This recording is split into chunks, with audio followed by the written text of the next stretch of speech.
Well, we put out our little teaser video, didn't we, on Wednesday when we saw Sylvan. The crazy thing about this interview is Sylvan. We knocked on a door. We came in, said our hellos and stuff. Immediately on the wall is this poster of Thunderball, and so we start chatting.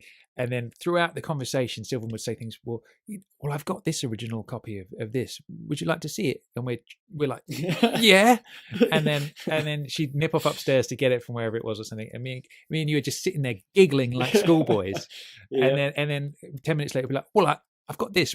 Shall I go and get this? And I'm like, yeah. And again, it's like just these amazing artifacts she's got in her house that just blew us both away.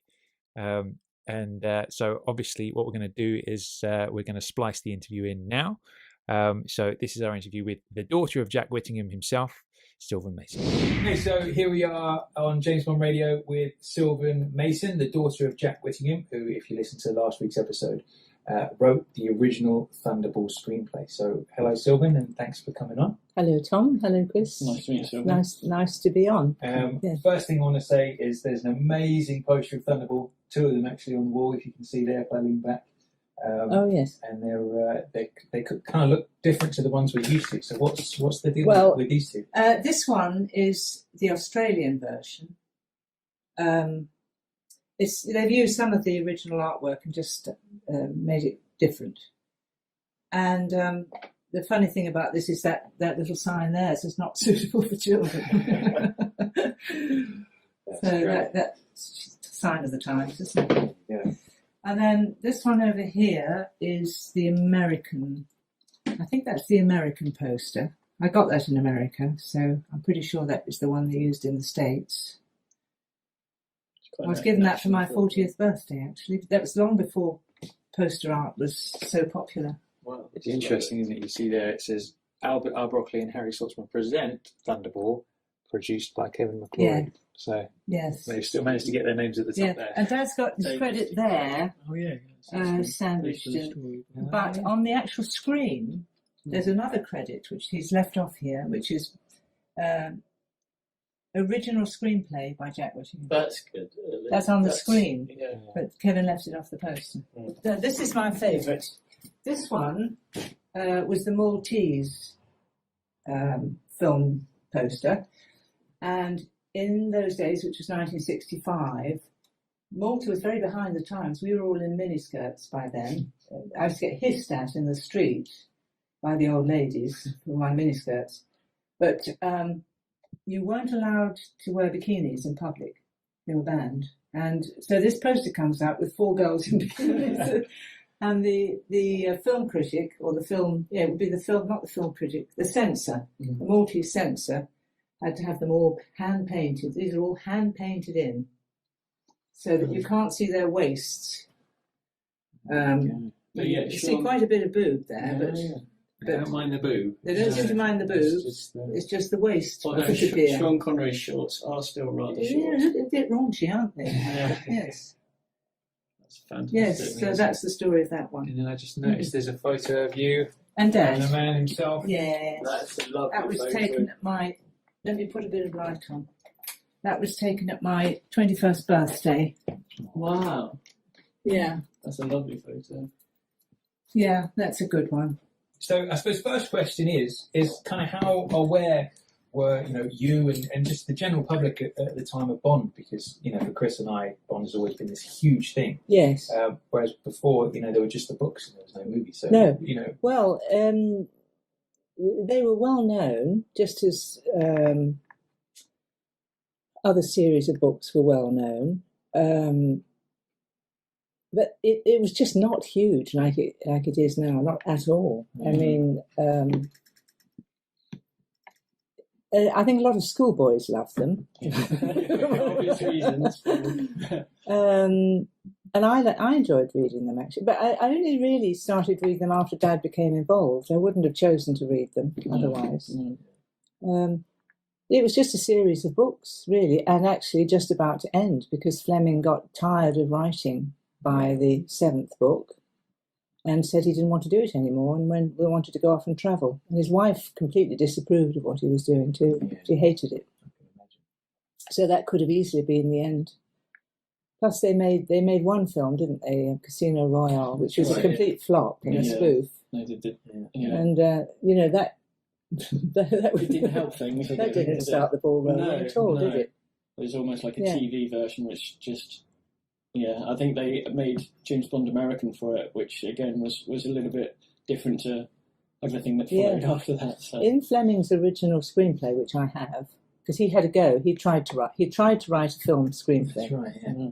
He did 2 drafts, and he is a brilliant writer for books, but not for the screen, because it's a different technique. My father used to say, he used to give the illustration: a man gets into a lift with his wife, going to the top floor. Halfway up, a very pretty blonde gets in. The man removes his hat.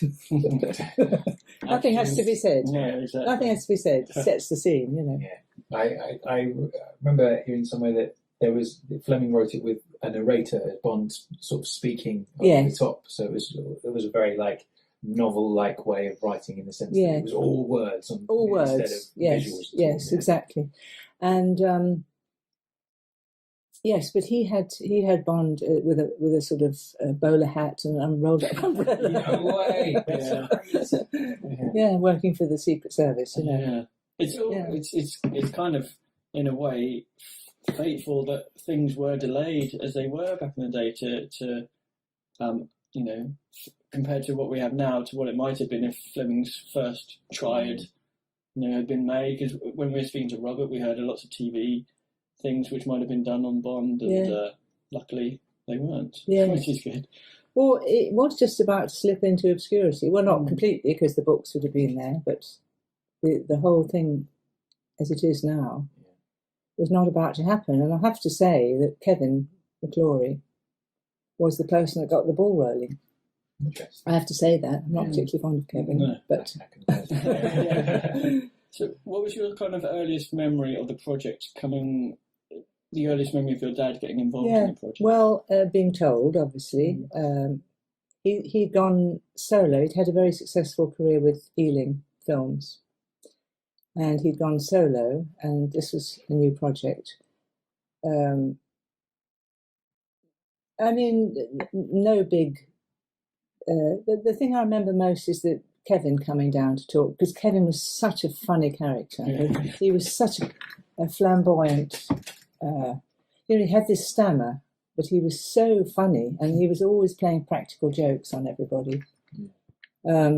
I've got pictures there's one in the book of Dad. He'd got a friend in New York called Detective Kelly. He had them all lined up in an identity parade just for fun, And he would, if he didn't like someone in a smart restaurant, he saw someone, he would borrow the waiter's outfit and go and spill soup on their lap, things like that. Quite the charmer. Yeah. He would go water skiing in Tales. and a very funny story which Peter Cartwright, the lawyer, tells. When he flew out to see Kevin in Nassau to discuss, I think it was to discuss Never Say Never Again. Kevin picked him up in an open car at the airport and drove him straight into the water because it was an amphibian car. Right, He didn't tell him, just drove him straight into the, lake. It's quite a Bondian moment in itself. Yeah. Where are the if they had amphibian cars back there? Why is not? I want one. I'd like to have a go. But So there was a lot of excitement because of Kevin, really, because and the things he got up to, and Dad wasn't used to that really, but he enjoyed it. Yeah. He had a great sense of humour, so they had a lot of giggles. In terms of your dad, when he was writing back at home, I assume he wrote, did he have any particular sort of writing habits or any routines that he used to do? He wrote, once he was involved in a screenplay, we hardly saw him. He would come out for meals. And his daily routine would be, he would get up quite late because he worked into the night till 3 o'clock in the morning. Yeah. So he'd be up at about 11 in his dressing gown reading the papers. And then he would have lunch. And then he would have a nap after lunch because he'd had a few drinks before lunch. And then he would eventually start writing, and then he would write until about 3 or 4 in the morning. Wow. And he would smoke like a chimney, and he would have a drink on the go. And he would have his little budgerigar, Charlie, on his shoulder. While he was writing? While he was writing, That's very often. Wow. And Charlie, Dad used to drink gin and tonic, and he would probably have one in this hand, and he would be writing away. And Charlie used to sort of nestle in here, and then every so often he'd go down the arm like that, and he'd take a little sip of gin, put his little beak in, a sip of gin, and then he'd go back up here, nestle here again. Dad would be writing away.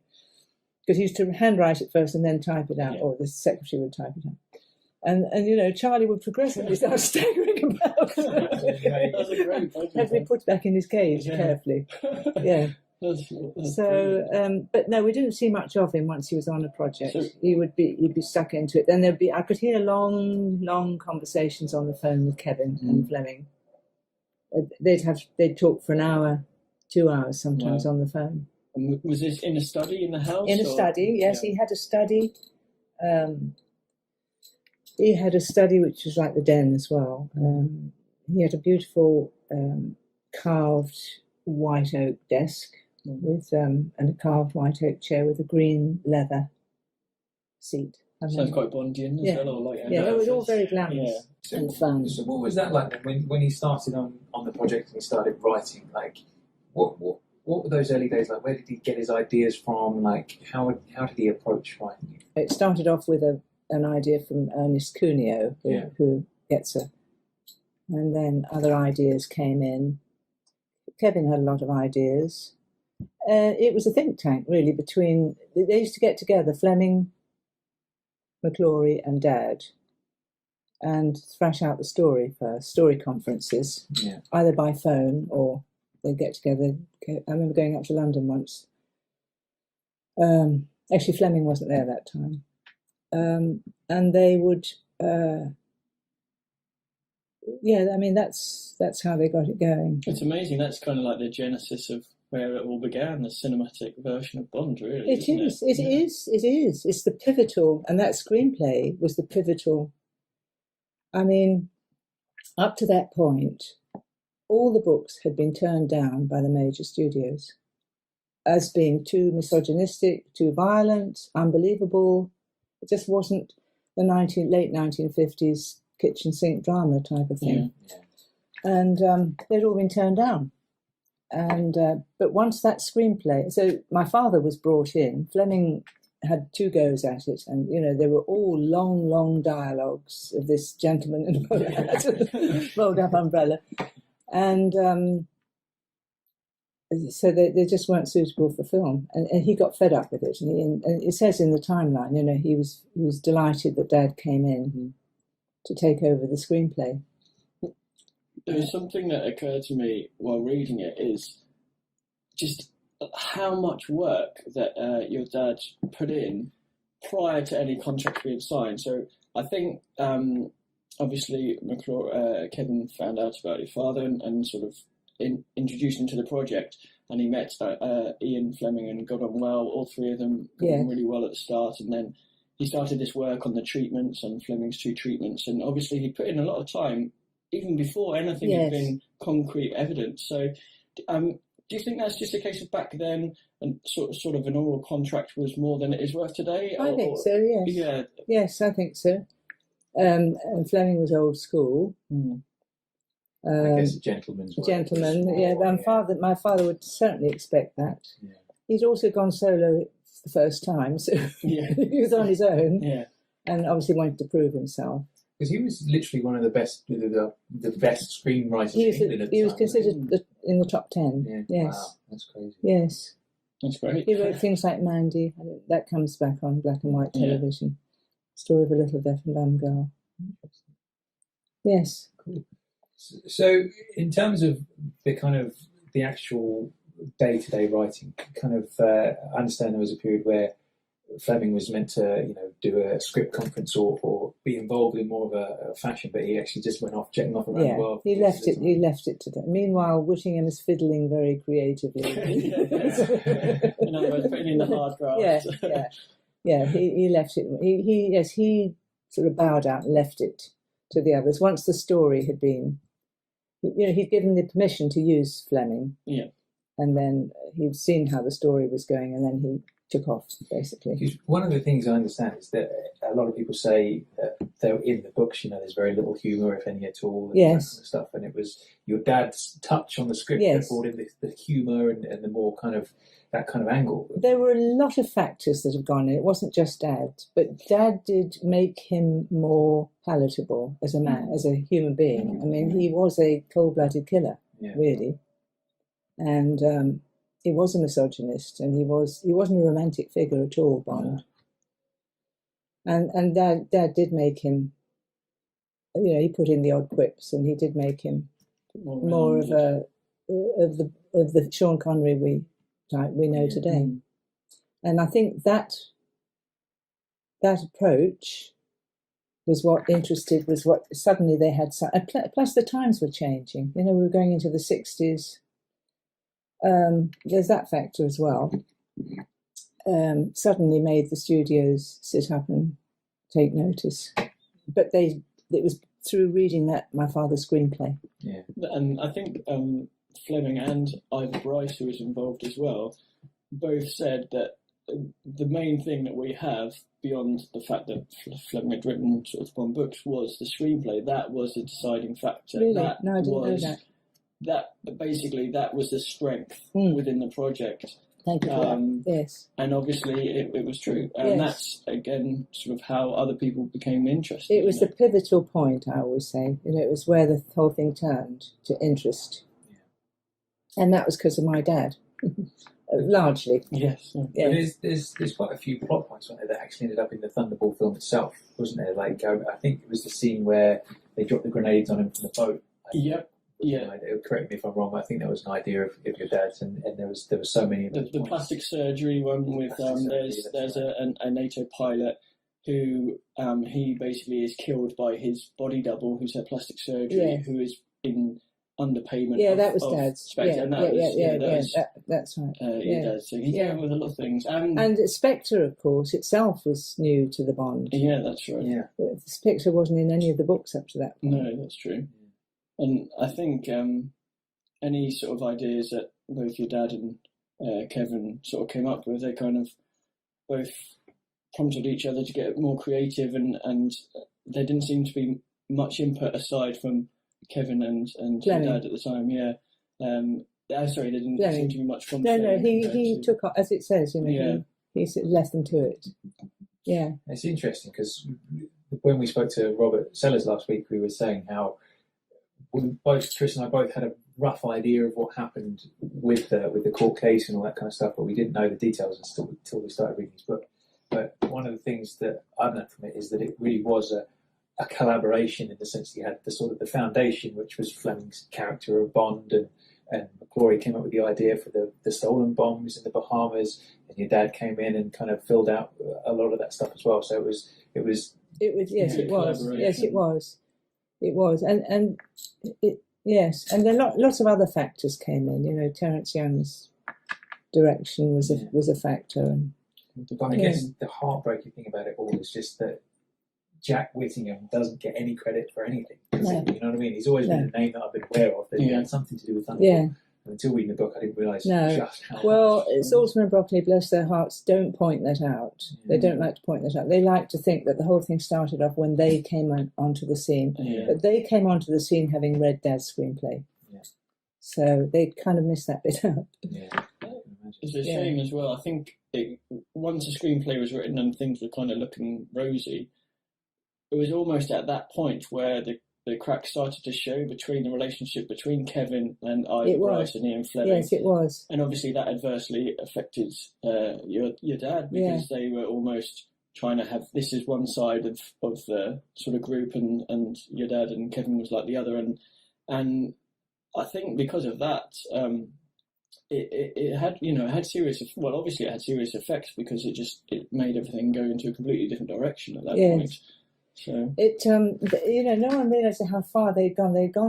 They were doing budgets for, they'd done recce's in the Bahamas. They planned the whole thing. They were all ready to sort of start shooting. Really, that's how far they'd gone with the project. But along the way, Kevin was a spendthrift. Bless his heart. He couldn't keep to a budget. No.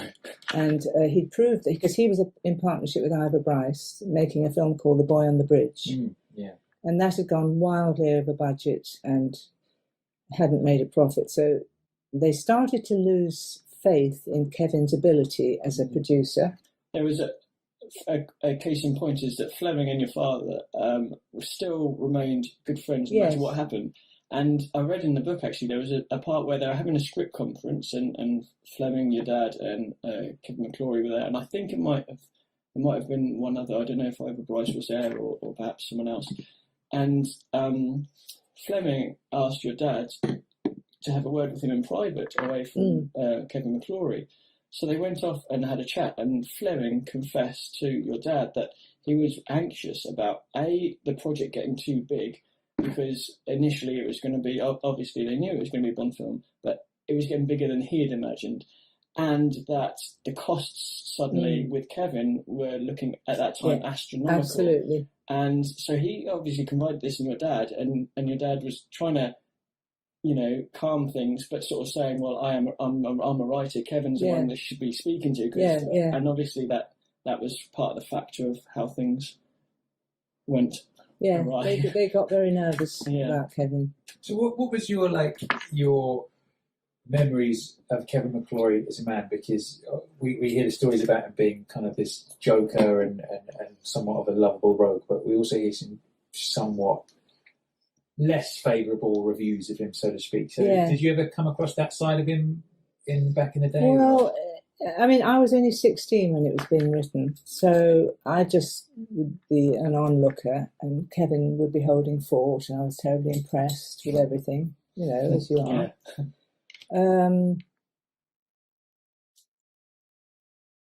We went off Kevin when he abandoned my father, because my father had spent a lot of time on this project, done all the work, donkey work, and what happened, and they expected that as it grew in popularity and excitement, expected there to be a chain of films and so on.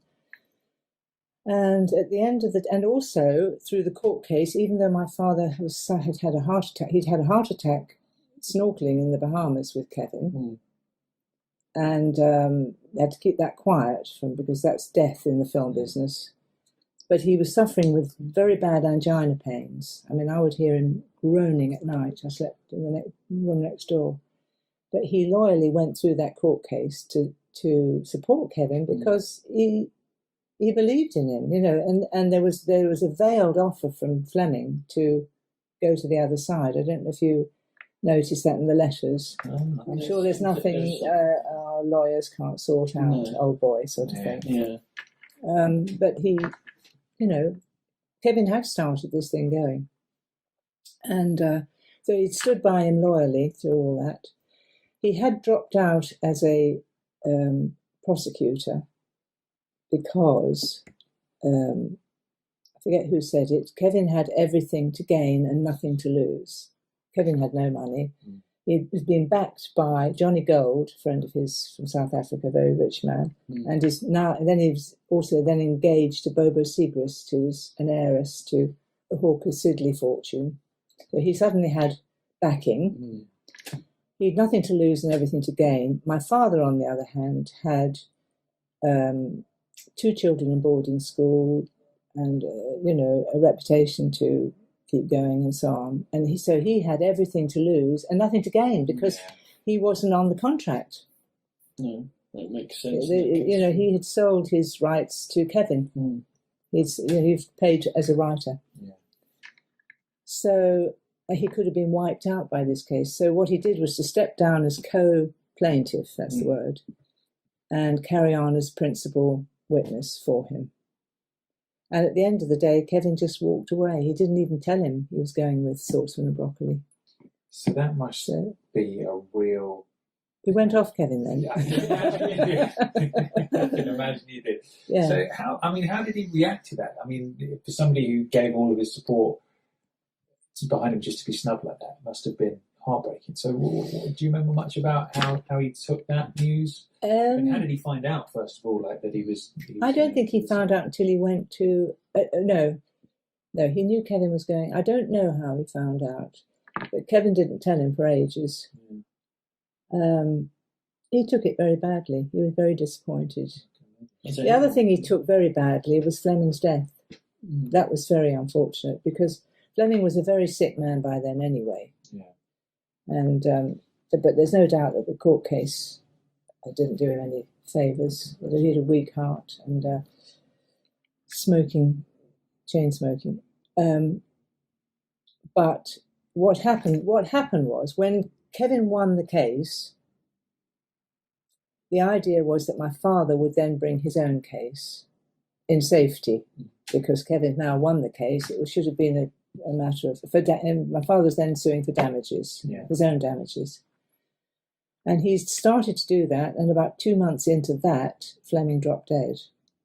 And I remember him hearing the news. We were on a boat in the south of France, on Dad's boat, little boat, and there weren't mobile phones in those days. He must have read it in the paper, I think, or heard it on the news. No, I think he heard it on the news on the radio. And he just sat down and covered his hands like that. He just felt dreadful about that. Because I suppose he knew he'd contributed to that. And they were both heart attack victims, you know. That upset him a lot. It must have been extremely hard. It's almost hard. You'd almost want to sort of say, well, no, it wasn't your fault, because everything prior to this was Kevin and it wasn't you. But it was Fleming too. Well, Fleming had pinched the story. Yeah, completely. Thinking he could get away with things. That's the point, actually. So when the book came out, and he didn't credit anybody, I think he dedicated to Ernest King. Like, how did that go down? Like, there was frantic phone calls from Kevin. Yeah. They found out a week before it was due to be published. And I went to the court case, actually. I went to that first court case. I wasn't at school then. I was at school for the other one. Yeah. But, we went to the High Courts of Justice, Queen's Court, I think it was. But anyway, there was a frantic court case to stop the book coming out. When Kevin realised. And I remember a lot of people standing up and talking and arguing, and Jonathan Cape's representative was there, and basically they said, we can't stop the book because it's in the shops. It is in the shops. We can't just recall it, you know. And so the judge said that they were to insert a piece of paper, which was a complete fat lot waste of time, because every edition I've seen of that doesn't have that piece of paper, you know. Insert a piece of paper saying that, giving credit to my father and Kevin. And then start the real court case. I suppose that Fleming thought, well, you know, his great friend Bryce had paid McClory. Well, he'd given McClory the money to give to Dad. Yeah. So in effect, he thought perhaps they had bought it. But it just still didn't mean he could bring a book out. No, not at all. And a lot of people sort of say it might have been due to the class difference between Fleming and McClory, the fact that he thought, well... You could get away with it. Yeah, exactly. Yeah. And in those days, you could get away with a lot of things like that. To a certain degree, until you see how blatant it is, and obviously someone like Peter who can stand up to go against that system. This is a copy, because it's too valuable to keep here, of the book that was used in the court case. This was a very, very pivotal piece of, it was obviously item number 7, KOM, Kevin McClory, 12. And this says entire story, obviously the property of Xanadu Partnership. This is the book, and here they've written what they want to have written. In all the other editions of this, except for the first edition, there's a credit to McClory, Whittingham, and Fleming. This story is based on a screen treatment by McClory and Whittingham and Ian Fleming. Which has been crossed out. No, Fleming's there. Oh, yeah. Oh, they've moved him from first to last. Well, Kevin would have done that, right. Yes. Yeah. It's the same on the poster. Yeah. Yeah. Kevin put his name first. Oh, if he was the producer, he could do. Yeah. I'm sure he would. Those of nervous disposition should read no further. They had that put in. Anyway, was what, 95, wasn't it? So all these lines are Peter's markings. He'd been through all the screen treatments. There were about 10 screen treatments and the final treatment. And he had marked what had been lifted. This is Fleming's book. Yeah. From the original screenplay. And all these pages mean that here, for instance, this only appears in Whittingham's script, page 17, that bit. But all of this has been lifted as Petacci. Oh, yeah, there we go. As per script, pages 15 to 21, so 6 pages. 6 pages. And look at all this, Whittingham's script. Oh, the blue is Whittingham's script. Yeah, that's a lot, so much. Be ready to pick up the navigational aids from number 1's yacht. ... Wow. That was a Whittingham script. That's He's lifted obviously whole lines. Yeah. Yeah. It's amazing to see though, and literally to see the amount of information as well. Whittingham script. I'll just put on too. So you can see how much was taken from the original screenplay. I suppose Kevin, this would be Kevin's idea here. K and W script, Kevin's. And this is basically what formed their court case against Fleming. Yeah. I mean, it's literally, Fleming didn't have a chance, did he? I mean, it's there in absolute black and white. Well,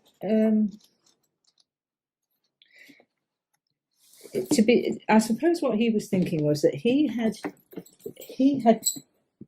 paid for the screenplay in that Ivor Bryce, who was Kevin's partner in Xanadu Productions, had paid my father for his complete rights of whatsoever nature. Okay. It's ruled out all the DVDs and videos that came because, that of whatsoever nature meant we had no claim on anything. So I understand it was you that actually put Kevin in touch with the lawyer that was part of the case that represented him during the whole court case. So could you talk a bit about how that happened? Yes. How did that come about? Kevin had been with a lawyer called Gordon Dadds, and they had told him basically he's got no chance. And they weren't used to show business cases, I don't think, at the time. Anyway, I was working I was 17. It was my first little job. And I was working for a company of solicitors called Oswald Hicks and Collier & Co. in the Strand. And I was a dictaphone assistant secretary. So I typed a lot of the notes and papers for court cases. And so I would go back in the evenings and say to my father, you never guess who came in today, the Beverley sisters, or, all these famous characters used to come in because there were a lot of show business cases. I think one of the Churchills came in. Anyway, there were a lot of very famous cases came in, and I was going back to Dad and saying, guess who came in today? So my father kind of pricked up his ears and thought this is a show business solicitor and mentioned it to Kevin. And then Kevin interviewed Peter Carteret, who was the amazing managing director. And that was it. And Peter took on the case. And Peter has to have credit because without his meticulous detail and going over the script in the book, which we've been talking about, working out who wrote what and what happened and what was lifted, 200 pages of this book were lifted from the screenplay. without him doing that, and there's charts and all sorts of other things I've got to show what appeared in what appeared in which treatment. Without that, they would not have won the case. So it's amazing that you go to one set of lawyers and they're like, no, can't go near it, nothing whatsoever. Yeah. You take it to Peter Carter-Ruck and he can obviously see, well, no, hang on a minute. Yeah. There is a definite case here. Yes. Obviously, you need the time to go through it all, which is what you did. And it's great that you... It's a coincidence as well. That it's another coincidence. Yeah. Without him, that would have... Kevin would have been out of the picture. Yeah. Saltzman Broccoli by then had got hold of it and would have gone on. But so that's another thing, isn't it? In the sense that if it wasn't for you, he wouldn't have got the lawyer that actually went on to win the case. No. And still, he would. And still, he didn't give us a penny. So many things. It's crazy. Yeah. No, Peter and I were friends for life after that. If ever I was in trouble legally, he would keep a fatherly eye on whoever I was using and advise. So with Peter Carter-Ruck, obviously he helped out hugely with the court case. Do you remember how long it went on for? I think it was about 3 weeks, About 3 day in, day out. But you want to have a look in here? It might tell us in here. Yeah. This is my father's scrapbook. This is full of the cuttings from the case. Wow. So Thunderbolt goes in the dock. What are the facts behind this new piece of Ian Fleming fiction? Bid to stop James Bond novel fails. That was the injunction I was telling you about. So they've gone to court because they couldn't stop the book. High Court of Justice. It was in the Times every day. I've got to copy all this. James Bond's new case. Authorship dispute. There's so many. Oh, James Bond never went through this. This is incredible. Stolen out of depth to scripts. Wow. Look at that. Oh, man. That's McClory and Bobo. The James Bond plot thick. Am I going too fast? No, absolutely You see, this is in the Times. Some man dumbfounded by Bond author. Change your producer talk. That was the whole...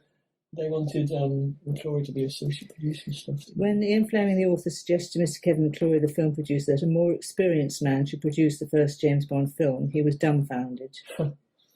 Wow.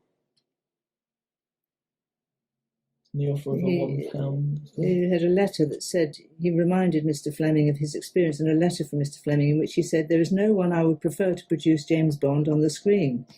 He'd gone back on that. Yeah. And then Mr. Fleming replied, "Yes, but this story of ours is a big production now." Mr. McClory replied, "Yes, it has grown into something big through my work." Wow. You can see, you can almost imagine the court battle happening. in the case. Wow. So they had a lot to go through. That was a lot. Huge amount. Yeah. So anyway, I don't think they're all in order. Every sort of newspaper looks to be Everything. on the actual... Birmingham Post, Daily Mail. Cool. Wow. Yeah, so it was really big news of the day. Yeah. Oh, it was huge. The Guardian, the Star, Yorkshire Evening Post, Western Mail. That was that's Bobo Segrist, and that's my father's secretary. Oh, Oh, I see.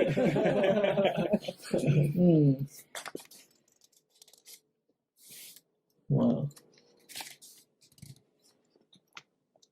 I'm sure to the plot. So I'll speed this up a bit.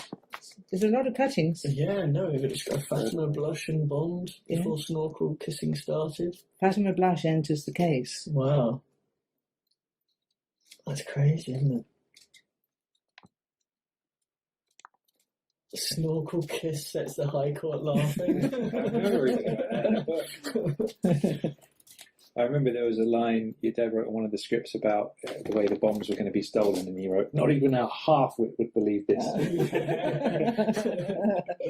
Yeah, that sounds like him. Yeah. That's my dad there. Oh, wow. You can see how strained he is. You know, he was in agony with his angina, the stress of it. Was that during the proceedings? That was during the proceedings, yes.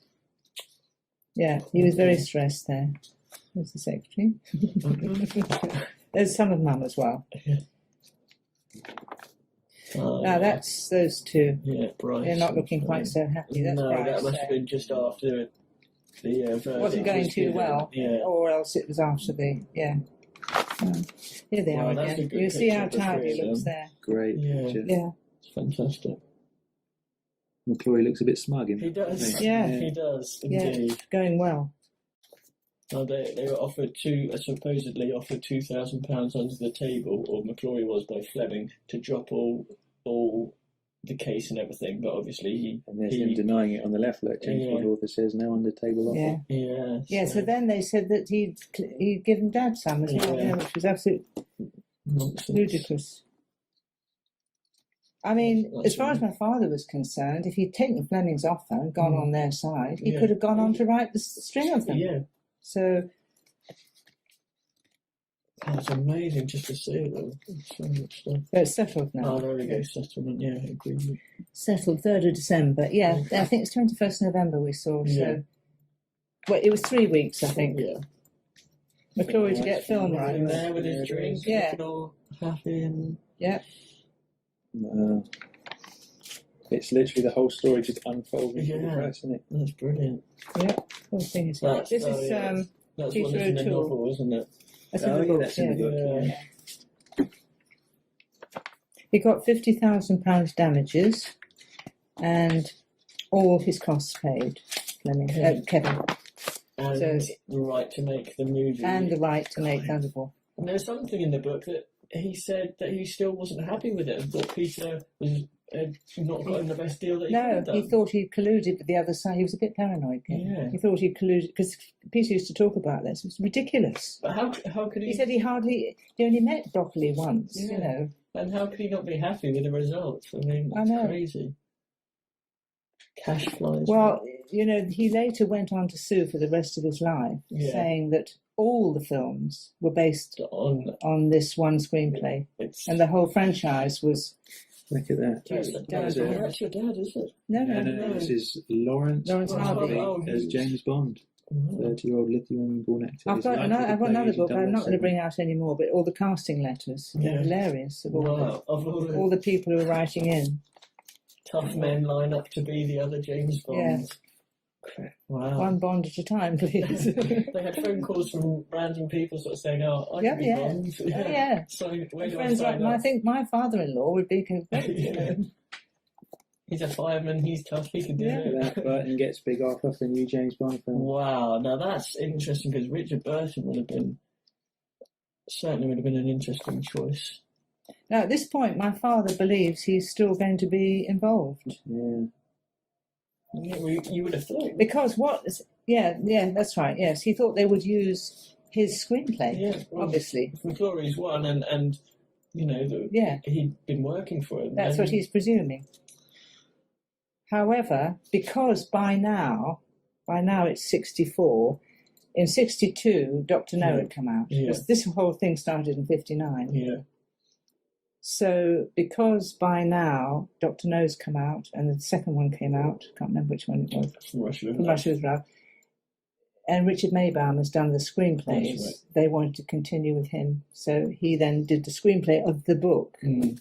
Which was based on a screenplay of Jack Whittingham. Yeah. And there was another thing which I read, which is definitely a shame, is that I think it was the Whittingham, the Thunderball script. They wanted someone to come in to do a rewrite of Richard Maybaum's, and they could have chosen Jack Whittingham, but I can't remember who they brought in now, but they brought someone else, and that was a bit of a shame as well. I mean, you think McClory could have sort of said, well, you know, not Jack, sort of thing. I know. Look at this. Ian Fleming dies after a heart attack. Yeah, August 64, that we were down on the boat then. August 64, James Bond dies at 56. Yeah. About 2 weeks into that court case. Actually, I don't think it just started. I think he'd had the papers. Well, okay, so it was like from his point, it was, oh my God, I've got to go through all this again. Yeah. Can you imagine? Look at that. So there won't be two James Bonds. So is that when McClory joined forces with? Yes. Yes, it must have been. Yeah. Because by now, they had the opening title scene, with the bullet Gun hole barrel, and yes, the blood that's right. coming down, Yeah. the gun, and they had the John Barry theme music. Yeah. And Fleming wouldn't have had access to any of that. He wouldn't. McClory wouldn't have been able to use that. And he wasn't for Never Say Never Again. Yeah. When eventually that happened. So it was already taking off. It was already gaining momentum. So he joined in the bandwagon. There's only one 007. It was until Skyfall. It was the biggest grossing box office. Yeah, I think Skyfall's overtaken it. Yeah, but I mean that's amazing, isn't it? Yeah. And it was the first proper. I know Goldfinger was massive, but this made it a phenomenon. Thunderbolt, didn't it? I'll speed this up a bit. 007 has been good for me. Yeah. Wow. That Bond just grows and grows. Yeah, it made him, didn't it? You can just see how big it was back then. Yeah. Just from the pictures and the titles. And this is the actual invitation to the premiere. Wow. My brain is just exploding for the third time today. that is so good. Seat number 24. That's where Jack Whittingham sat. Yeah. Black tie. Yeah, Tom Jones was there. Wow. And this is the guest list. The guest list. Look at all that. Guy Dolman. Mr. and Mrs. Albert R. Broccoli. Wow. Mr. and Mrs. Dennis Boyce. There must be a relative. Mr. and Mrs. Harry Saltzman. Luciano Paluzzi. Wow, that's amazing. Whoa. Oh, that's brilliant. Whoa. Here we go. Thunderbolt premiere. Did you go to the premiere yourself? No, I didn't. Mum and Dad did. No, I was dead annoyed about that. I was hoping to go. I bet you were. Seeing them all dressed up. Yeah. Wow, look at that. Look at that. It's the biggest Bond of all. Showing all the statistics and figures. Wow. Biggest grossing entertainment in film history. That was amazing. I think that's it, yeah. That really was. Well, that's Kevin goes off with a fortune. Another thing that I found out from reading the book, which really, surprised me and kind of shocked me, is that obviously Fleming has taken the screenplay. He hasn't got any ideas for books currently. He thinks, I know, I'll use this. So first of all, he's using this knowing full well that there are a lot of other people involved with the work, and he didn't acknowledge it. But it wasn't only him. Apparently his publishing company knew that the book was largely based on the screenplay, but they lied in court to say they had no knowledge of it. Yeah. And so you've got all these things that are under oath, which are just blatant lies from companies and individuals and publishers. Oh, you forget the truth in law, I'm afraid. Yeah. I've learned that to my cost. Peter Cartwright said to me once over lunch, the only thing you can be absolutely certain of in law, Sylvan, he said, is that it will be expensive. Whoever's got the deepest pockets wins. Yeah. It doesn't matter who's telling the truth. Yeah. You can't be sure of anything. Well, that's the other sad thing, is that obviously with your dad's court case, it would have been pretty much a cut and shut, win. Oh, yeah. If things had continued as it should have been. Yeah. Obviously, he was left with £500 costs, which in those days was a lot of money, which Kevin could have paid, but he didn't. This is it as well. After all that help, and then just suddenly he just wasn't there. It just disappeared. So the only time we heard from Kevin, my father saw him once more. He came to Malta for something, and he I can't remember much about it, but they saw each other. And then in '86, he approached me because he was about to make Never Say Never Again. Actually, no, I beg your pardon. No, he'd made Never Say Never Again without telling us, the family. Really? We didn't ask that. No mention. No, I saw it in William Hickey. Because I've got the DVD cover, and I was looking at it last night, and I didn't see Jack Whittingham. He's got a credit. He has. Okay, well that's good. He's got a small credit on it. Yes, the minimum. Yeah. But no, I saw that in William Hickey. I remember where I saw it, and Kevin, and he hadn't even had the courtesy to tell us or my mother or anything. It was the premiere. Yeah, that's right. They didn't even tell us. There was an even worse thing he did, which was Ivor Bryce, who was bitter about Kevin and so on. and a very close friend of Fleming's, brought out a book called "You Only Live Once" or something. I can't remember what it was called. Yeah, that's right. Yeah.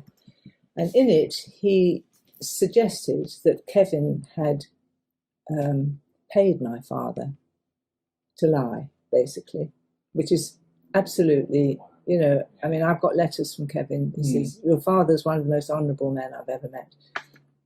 Except with the women. He didn't say that, I'm saying that. But he was very honourable in that way. So the thought, so this was a terrible slur. Anyway, Kevin sued and won a considerable amount of money. I never found out how much. And it was retracted and the book was taken. He never even told us about that. He sued on behalf of the distressed widow of Jack Whittingham. When was this? This was, I can't remember, in the 80s. In the 80s. That's... And he never even, and Mum was still alive, actually, I think. The beggars believe so, yeah, Mum was still alive. And he never even told us that he made all this money. That's incredible. You'd think he could give us a bit of that. Morally, obviously, it's completely and utterly wrong. But also, how can that happen without the law noting the people who it's about, sort of thing? It just doesn't. I thought they thought we were tucked away in Malta, I suppose. And then then the final thing was Kevin approached, after we found out all this, Kevin approached me in '86, having made Never Say Never Again, wanting to make a third movie, because obviously he was only allowed to use similar material. There were the various screenplays, and because there were 10 draft screenplays, so he had all that material. He owned all that material. He wanted to know if I had any notes that Dad had written, any scribblings, wanting something from us, Do you know what you should have said? You should have said, "Yes, I've got something, and it sounds amazing. How much have you got?" Well, we did do that in the end, because this went on for years, this wanting stuff from us. And I did finally say, with my help from my brother, it seems rude, but, what's in it for us? No, it's not rude. Exactly, you've got to... So he did promise, but Kevin's promises, you see, you cannot believe. He said we could have 2%. This time, it was to do with the Sony. He made $2 million from Sony. Or he was, I can't remember now the detail, but he was going to make a lot of money, and he would give us 2% of what he made. It worked out at about 100,000. So we said, "Well, could you put it in writing, please, Kevin?" And that was the end of it. Nothing in writing. So, he was broke at the time, I gather. There was a question which we asked Robert, the author of Battle for Bond, the other day, and so much has happened because of this. Do you think if Fleming had acknowledged your father and Kevin McClory in the book, and they'd received a certain compensation in regards to royalties or what it might have been, none of the rest would have happened? It all would have... No, I don't. I'm not sure, certainly as far as my father's concerned, yes. But Kevin is a different character. He believed that he owned the movie character of Bond, and whether he wanted to produce that film. So whether he would have given up, I don't think he'd have had such a good case. He wouldn't have had such a good case if he wouldn't have, because it was for damages and false accreditation, and if they'd been given the credits, then he wouldn't have had such a strong case. So I don't know the answer to that one. No. I suppose it's all in hindsight anyway, isn't it? So, are there any other Jack Whittingham movies that our listeners could perhaps get hold of and watch if they want to investigate him a little bit more? The main one, really, the most, because they're all written a long time ago, but that comes back on TV regularly, black and white in the afternoons, is a film called Mandy. It's a wonderful film, actually, about a little deaf and dumb girl who learns to speak. And it's a very moving little film, and it was very big at the time. There was another one called The Divided Heart, about a Yugoslavian mother. I think this should be remade in different war-torn a Yugoslavian mother running away from the Germans who gets separated from her baby. The baby is put into a German orphanage and adopted by two lovely German couple. Very loving, loved this child, brought him up, Michael his name was, till he was 12. And at a birthday party when he was 12, which was a recording of my birthday party, which Dad had used in the film, the soundtrack, there's a knock at the door, and this Yugoslavian mother has been searching for the boy all her life and has tracked him down. And then it was basically a question of Solomon's judgment, who should have the child, the bread mother or the blood mother. And in the Bible, one of them said, tear the child in half. And the other one got it. So that was a very moving story. That was his own production. No, it wasn't. What was that one No, called? it wasn't. It was called The Divided Heart. But it was nominated for a Nobel Peace Prize, and it won the David Selznick Award. Wow. So it was a very good film. Definitely worth looking into that Yeah. kind of thing. Yeah. So, part of the reason why we wanted to interview yourself and Robert previously is this sort of, people need to know this sort of information. We want people to know about Jack Whittingham, to know that he was the first person to write the first original Bond screenplay. And so I guess from your own point of view, how would you like your dad to be remembered? I would like, all the things you've been saying about him, really. He was a very loyal, larger-than-life character. He was extremely talented, and he did a brilliant job on that screenplay. And he, I believe, created the character of Bond, the flavour of the character of Bond that was pivotal in the whole thing that took off afterwards. And I think if it had been done a different way, it might not have gone off the way it did. So you've got Fleming's character of Bond, which it said a lot in the Battle for Bond that it wasn't palatable for the screen. No. So you could say that your dad, Jack Whittingham, created Made the screen Bond. Bond palatable. Wow. Yes. That is highly Yeah. impressive. I have to give Kevin the credit for wanting to do it in the first place, having the vision of that it would be a success after all the studios that turned it down.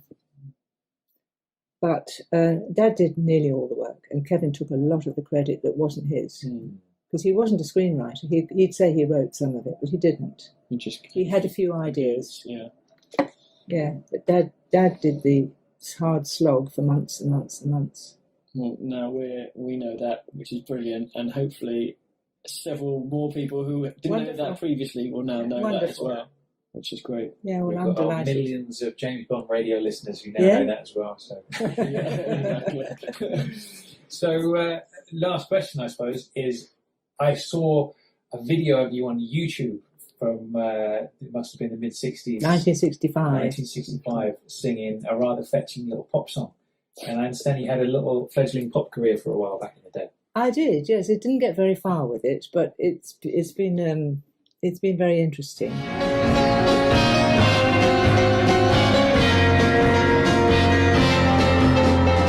Don't understand, but tomorrow when we're gone, they'll see the reason why we can't go on. When you say what you're saying, do you say what you're saying, 'cause you mean what you're saying to me? When you do what you're doing, say what you're saying, are you being true? 'Cause when I say that I love you, I mean that I love you, and I want you to love me too. 1 month, I was bored at work.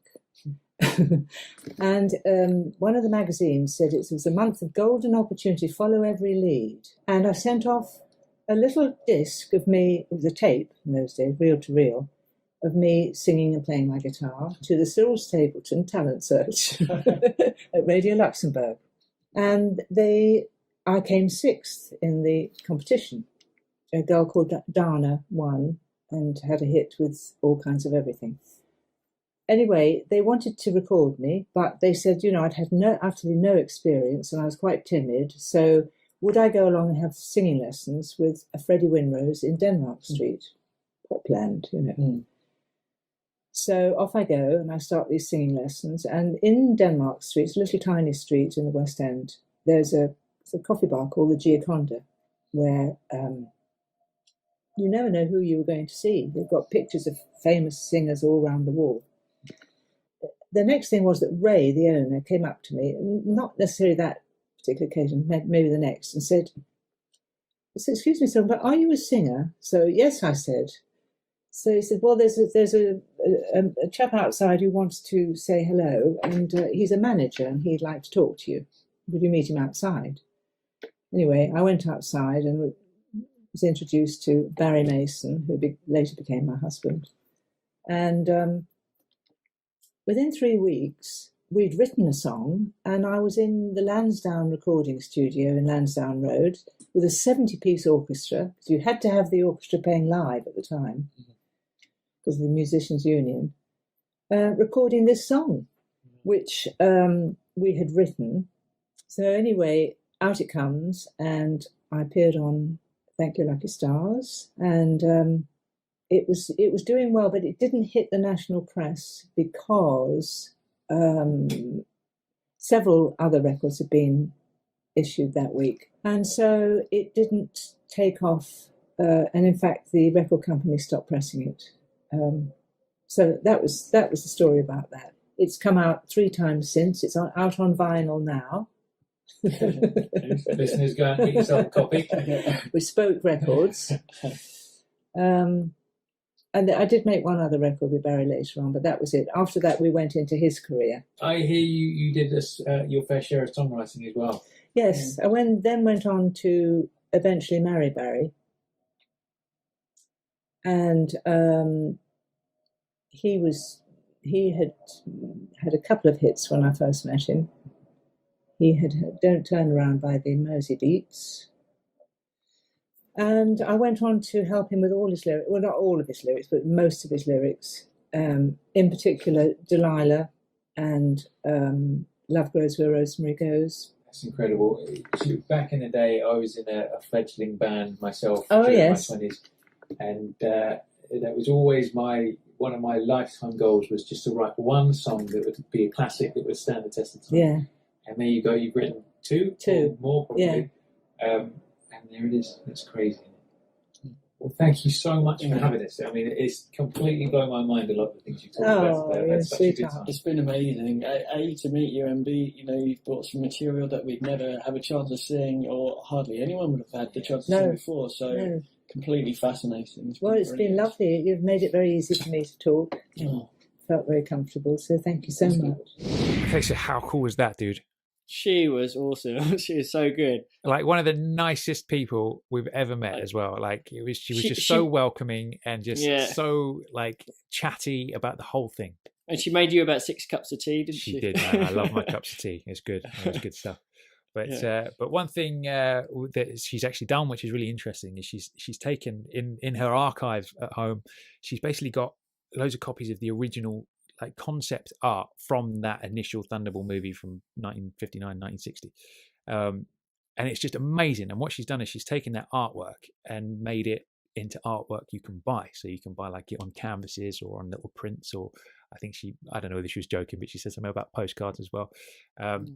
So we're just going to go back in and we're just going to watch a little bit more. And she's basically showing off all these prints she's got. And you've got to just look at some of these visuals.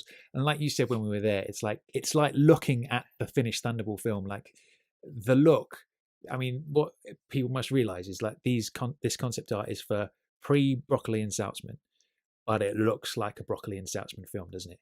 Yeah, they're awesome. They just display the film and the feel of Bond, and you just got to think these were the very first images ever done of Bond. Yeah. Visual images, the very first, and you're like, and they're so good as well. Yeah, so that's good. it. I mean, do you remember Robert Sellers said last week, didn't he? He was like, they had a Bondian feel about them, and it totally does. I mean, it's unreal. I mean, there's one which we'll see in a second, which is like Bond and Domino walking along the beach. It just looks like Thunderball. Yeah. And then some of the underwater scenes and stuff, they're just brilliant. So Yeah. here's a little footage of Sylvan showing these off. Obviously, if you're listening on iTunes, what I'll do is, if you want to check these out, go to YouTube, and I'll put a little time reference underneath the video so you can skip straight to that bit and you can see any of the visuals. But here it is. Check it out. I created some prints from the original artwork. This would be how the original looked as a photograph.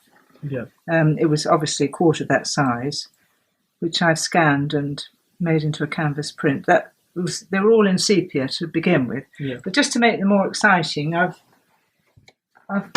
coloured them in different colours, That's great. and they look quite Bondian then, don't Yeah. Yeah, big time. they? Like the film. It looks like That looks like the credit sequence, doesn't it? Yeah, Yes. yeah, it's very You much see, this so. was The red all and the blue. before anything had been filmed. Yeah. So, and these were all seen. So Broccoli and Saltzman would have seen, have seen this these. artwork. Yes. I mean, one thing that strikes me is how close some of these look to Yeah. the finished film. Yeah, That must be the Disco There's the frog Volante. man. yeah. And Maybe this not, I is don't know, the- 'cause it's the sun- Bentley. That's I don't know the where wreck that Ah. came from. where they kept the bomb and find the bomb. Yeah, that's right. And then There's the Bentley. We've never seen Bond in a Bentley, have we, on the big No, screen? he's got one in from Russia with Love, but he's Oh, does not he? sitting in it. Ah, It's just okay. there. But that's great. It was Bentley in those days. He would have been in his bowler hat and umbrella. That's it. If Fleming had had his way. Yeah, look And at that's that. a good one as well. That, to me, that just That's a looks good like one, isn't it? Thunderball. Yeah, that's the immediately. Disco Volante. They're coming out the hatchway there. You see how far they got in Yeah, pre-production? yeah. So many elements. This was were- just to get the backing from the Venice Film Festival. This is No. lovely. This reminds me of the scene of Dr. No.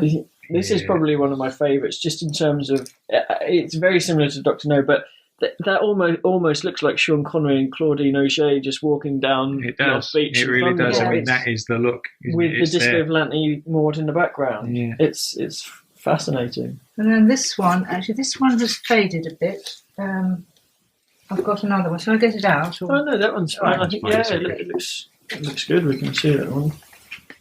And I guess that would be the sort of Armada battle at the end. Do you think? The sort of, Yeah, I guess that's probably the Disco Volante trying to escape. Yeah. Oh, no, is that Yes. the naval ship, maybe? or the naval ship. That maybe perhaps, looks and like a Coast Guard ship. then- Yeah, And this is obviously from the underwater battle. and that's a great one. That's as a well. great. That That's a is great a great picture. one. Isn't it? Look at that. That, again, that Yeah. looks like a scene straight out Straight, of the finished yeah. film. And Yeah. yes, so I've created those and put them on my website if anyone's interested. Oh, brilliant! So they're all available for purchase, the prints? They are, Yeah. yes. Okay. Yes, they. Do you think you could take those over? Yeah, of course. I'd also do them as in this size as well. Oh, that's amazing. They look lovely on a wall all together. You know, the With the combination. colouring, yeah. That's lovely, isn't it? Mm. They're great. And you just had the idea when you saw them just to. I just thought I'd make some artwork out Yeah. of that. That's amazing. So if you're interested in any of those prints, head on over to sylvanmason.com. That's SYLVANMASON.com.